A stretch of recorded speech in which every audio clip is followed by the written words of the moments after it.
Hello everyone, मैं हूं Anjali Agarwal, talk with Anjali. अगर आपको दुनिया नीचे खींचती है ना, तो आप इस बात का बुरा मत मानिए, क्योंकि दुनिया पत्थर सबसे ज्यादा उसी पेड़ पर मारती है जिस पेड़ पर फल लगे होते हैं। आप अपनी सारी परेशानियां अपने ईश्वर को दे दीजिए, अपने ठाकुर जी को दे दीजिए। आपके जीवन में ना बस आप मस्त होकर जीवन जिए, क्योंकि आपने अगर अपनी परेशानियां अपने ईश्वर को दे दी तो आपके ऊपर वो संकट आने ही नहीं देंगे। पता नहीं क्या शक्ति है उस परमात्मा में कि आप उनका नाम लेते ही आपकी परेशानियां डे बाई डे कम होती चली जाएंगी। मैं अपने परमात्मा पे, अपने ईश्वर पे, अपने ठाकुर जी पे बहुत भरोसा करती हूँ। बहुत लोग करते होंगे, पर मेरा अंधविश्वास ही अलग चलता है उनके ऊपर। वो बस मेरे हर परेशानी में ना, मुझे ऐसा लगता है मेरे साथ खड़े हैं, मेरे साथ चल रहे हैं, मेरा हाथ थामे हुए हैं। मेरे जीवन में ना जब परेशानी आई थी तो मैंने उनसे सवाल किया कि क्यों ये परेशानी आई है,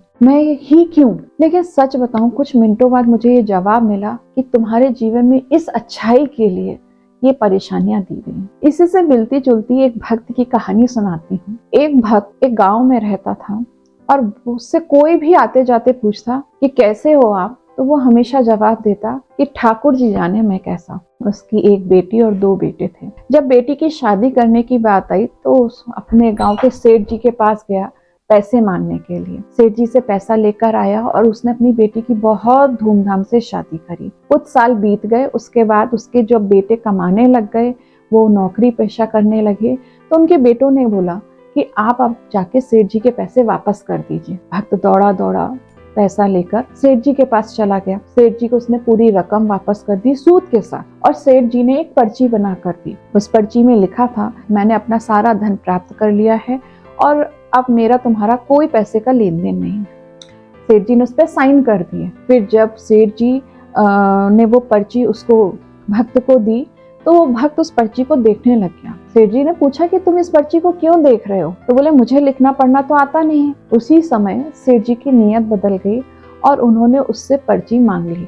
बोले दे दो, 1 मिनट के लिए मैं साइन करके वापस देता हूँ। जब सेठ जी ने वो पर्ची उससे वापस ली तो उन्होंने वो पर्ची बदल दी और उस पर्ची में लिख दिया कि मेरा अभी इससे लेन देन बाकी है, इसने अभी तक कोई धन मुझे वापस नहीं किया। वो पर्ची उसने भक्त को दी, वो अपने घर चला गया। सेठ जी 1-1.5 हफ्ते बाद भक्त के दरवाजे फिर से पहुंच गए और बोले मेरा पैसा वापस करो। भक्त बोला मैं तो आपका सारा पैसा वापस कर चुका हूँ, अब तो हमारा कोई लेन देन है ही नहीं। तो वो सेठ जी ने पर्ची दिखाई। सेठ जी ने जब वो पर्ची दिखाई तो वो तो भक्त को पढ़ना लिखना नहीं आता, लेकिन उनके बेटे जो थे वो बड़े परेशान हो गए कि ये क्या है।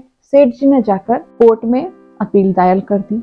जब कोर्ट में सुनवाई हुई तो वहां पर भक्त को और सेठ जी को बुलाया गया। जज ने पूछा भक्त से कि आपके ने जब इनको पैसा दिया था तब सामने कोई था? तो भक्त ने बोला हाँ, ठाकुर जी वहां सामने थे। तो जज ने बोला ठीक है, अगली सुनवाई में ठाकुर जी को बुलाया जाए, ठाकुर जी गवाही देंगे। तो ठाकुर जी ने, अगली सुनवाई का समय आया, सुनवाई जब हुई तो वहां पर आवाज लगाई गई कि ठाकुर जी हाजिर हों। जब ठाकुर जी 2-3 बार आवाज लगाई गई तो वहां पर एक साधु वहां पर रहा। साधु आया, उनका सफेद चंदन वगैरह लगा हुआ था, उन्होंने गेहुआ वस्त्र धारण किए हुए थे और वहां पर वो खड़े हो गए। जब जज ने उनको देखा तो उनसे कहा कि आप आकर कटघरे में खड़े हो जाइए। वो साधु वहां जाकर खड़ा हो गया ठाकुर जी के नाम से। तो जज ने उनसे पूछा कि जब ये पर्ची का लेन देन हुआ तब आप वहां खड़े थे? तो बोले हाँ, मैं वहां खड़ा था। तो बोले इसका कोई प्रूफ है क्या? तो उन्होंने कहा हाँ, आप सेठ जी के घर पर जाइए,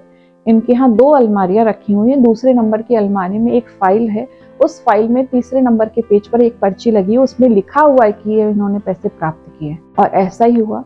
वहां पर जब उनके घर जाया गया, उस अलमारी को देखा गया, उसमें फाइल देखी गई तो वो पर्ची, असली पर्ची निकल कर आ गई। जज भी एकदम हैरान परेशान हो गए कि ये क्या है, और उन्होंने तुरंत फिर इनको रिहा किया भक्त को, और जो सेठ जी थे उनको सजा दे दी। और तुरंत उन्होंने बाहर निकल कर आए कि वो ठाकुर जी कहाँ गए। देखा तो वो वहां गायब हो गए। जज अगले दिन उस गांव गया, भक्त के गांव गया और लोगों से पूछा कि वो ठाकुर जी कहाँ हैं। तो लोगों ने कहा यहाँ तो इस नाम का कोई व्यक्ति नहीं रहता है। बोले यहाँ तो सिर्फ एक मंदिर है ठाकुर जी के नाम पर। जज पूरी कहानी समझ गया कि वो जो साधु के वेश में थे वो ठाकुर जी स्वयं आए थे। उस दिन से उसने अपनी सारी नौकरी वोकरी छोड़कर भक्ति में लीन हो गया। उसका कहना यह था कि मेरे से बहुत बड़ी गलती हुई है कि मैंने ठाकुर जी को आदेश दिया कि वो मेरे कटघरे में आके खड़े हों। उसने पूरे भारतवर्ष के मंदिरों का भ्रमण किया, हर मंदिर में माथा टेका, माफी मांगी, लेकिन किसी भी मंदिर में बैठता नहीं था।